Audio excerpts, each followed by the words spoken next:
Jua lilikuwa limeanza kuzama juu ya vilima vya Milonde, likimwaga mwanga wa dhahabu juu ya mji wa Ruvuma. Hewa ilikuwa na harufu ya udongo uliochanika kwa mvua ya jana, na watoto walikuwa wakicheka kwenye uwanja mdogo ulioko kati ya nyumba mbili zile za sahiba wawili wa damu, mstari wa Janeth na Clara. Walikuwa marafiki wa karibu tangu shule ya msingi Matogoro, wakakuwa pamoja, wakapendana kama ndugu, na hatimaye wakaolewa kwa nyakati tofauti, lakini ndani ya mtaa mmoja. Walikuwa na familia nzuri kwa nje, watoto 3 kila mmoja, nyumba nzuri, na hata biashara ndogondogo zinazowasaidia kujikimu. Lakini nyuma ya vicheko vya kila jioni na vikao vya kahawa vilivyojaa hadithi za watoto, kulikuwepo na kivuli kizito cha maumivu, usaliti na machozi.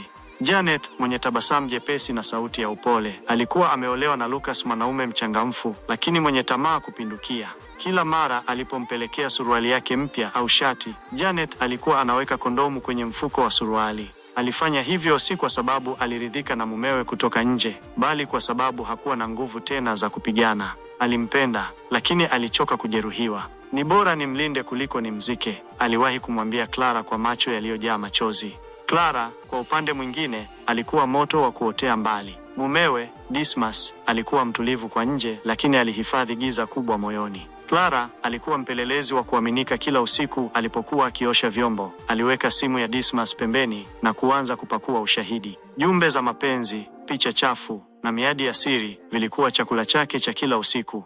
Lakini tofauti yao kubwa ilikuwa namna walivyokabiliana na hali zao. Clara aliwahi kufuatilia mmoja wa michepuko ya mumewe hadi hotelini Mbinga. Alimwacha mtoto wake mdogo mwenye homa kwa jirani ili amkabili mwanamke huyo. Kisa kilizua tafrani kubwa na hata kufika polisi. Dismas alijifanya hajui kilichotokea, huku akimlaumu Clara kwa kuchokonoa mambo madogo. Janeth siku zote alikaa kimya. Alikuwa kisingizio cha amani ndani ya machungu. Alileta chakula kwa Lucas, akampigia simu asubuhi na jioni, na kila alipokuwa akimfua nguo alikuwa anatafuta alama ya usaliti kwa ukimya.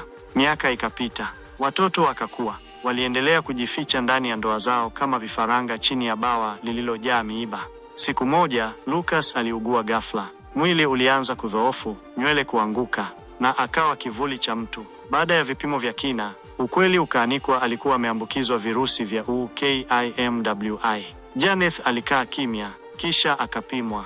Alikuwa salama. Kinga zile alizokuwa akiweka kwa hofu sasa zilikuwa mwokozi wake. Clara aliguswa sana na msiba wa rafikie. Alilia naye, akamfariji, na polepole akafungua moyo wake kwa Dismas. Mumewe aliyekuwa ametikiswa na kifo cha Lucas alianza kubadilika. Alimuomba msamaha Clara kwa mara ya kwanza kwa moyo mweupe, na kwa moyo uliojaa majeraha lakini bado unajua kupenda. Clara alimsamehe.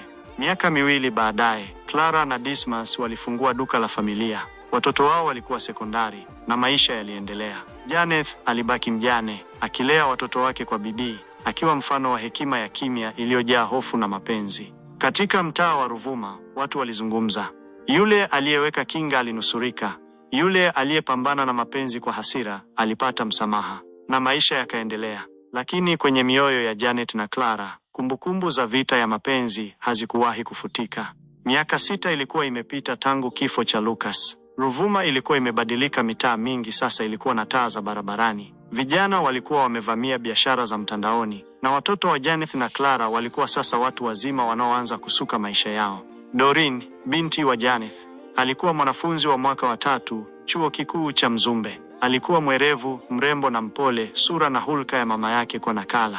Lakini nyuma ya tabasamu lake, aliishi na hofu ya kuwa mwanaume anaweza kuwa sawa na baba yake marehemu. Alikuwa na moyo uliovunjika mapema baada ya kugundua kupitia shangazi yake kuwa baba yake alikufa kwa UKIMWI.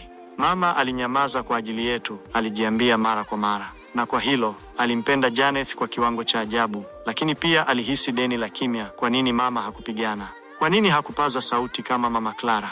Kwa upande mwingine, Brian, mtoto mkubwa wa Clara, alikuwa kijana mchangamfu aliyeamua kuichukia mifumo ya ndoa ya kizazi cha mama yake. Alikuwa akisema, mimi siwezi kuwa Dismas wala Lucas. Kama sitaki mwanamke, namwambia, siwezi kuishi kwa siri. Hilo lilimpa heshima miongoni mwa wasichana chuoni, lakini pia lilimletea changamoto ya mahusiano ya muda mfupi, kwa kuwa alikuwa akihofia kujikita kwa mtu mmoja. Alikuwa akimpenda Doreen kwa muda mrefu, lakini alishindwa kumwambia.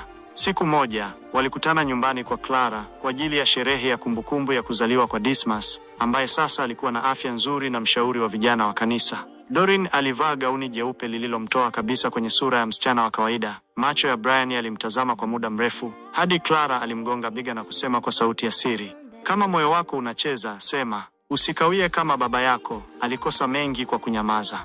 Baada ya sherehe, Brian alimfuata Doreen pembeni ya bustani. Hewa ilikuwa baridi, lakini mioyo yao ilikuwa moto. Doreen, nimeshindwa kujizuia miaka yote hii. Nakupenda. Najua baba yangu aliumiza mama yako kwa njia ya upande mwingine, lakini mimi sitaki kuwa kivuli cha zamani. Nataka tujaribu kitu kipya sisi wawili, bila majeraha ya wazazi wetu. Doreen alimtazama kwa muda mrefu, macho yake yakijaa machozi. Mimi naogopa mapenzi, Brian, lakini natamani niamini kuwa si kila mwanaume ni kama baba yangu. Natamani niamini kuwa kuna wanaume wanaoweza kuwa wa kweli kama wewe.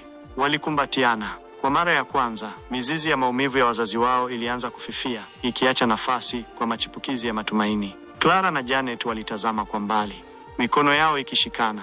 Tuliteseka, Clara alisema kwa sauti ya chini, lakini huoni kwamba watoto wetu wameanza kuponya dunia yetu? Janet alitabasamu, kwa mara ya kwanza bila maumivu moyoni. Ndiyo, mbegu za machungu zimechipua tumaini.